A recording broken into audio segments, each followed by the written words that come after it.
This is very likely one of the most important videos that I will ever put out. So, with that said, buckle in, get your coffee, and I hope you watch till the end.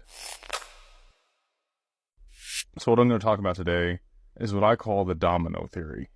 And it's going to be a little bit of macroeconomics, it's going to be systemic risk, and it's going to be a sequence of events that could cause pretty significant change in the financial system and how blockchain, smart contracts, regulation, and a shift in global economic power takes place.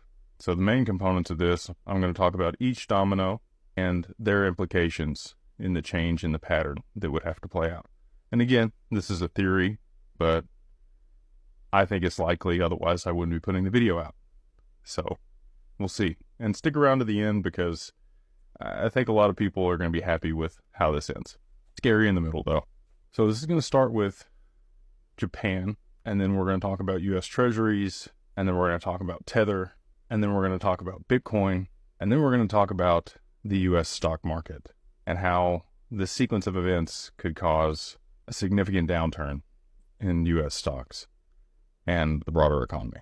All right, so let's start with Japan.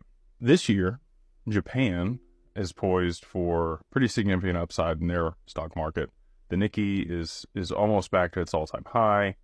It hasn't been here since the 80s, and they're positioned to actually do really well over the next decade. And with that, we see them start to raise their interest rates, which have been even negative at some points over the last couple decades. And because of that, they've accumulated a very large position in US Treasuries. It's been more profitable for their government and other people there to hold foreign treasuries and US Treasuries in particular than it has been for them to own their own treasuries. So SBI is a very large financial power in Japan. Yoshitaka Kitao is the CEO of SBI, and he's a big believer in Ripple. SBI owns 10% of Ripple equity. They're a big believer in XRP, and we'll get to that at the end of this.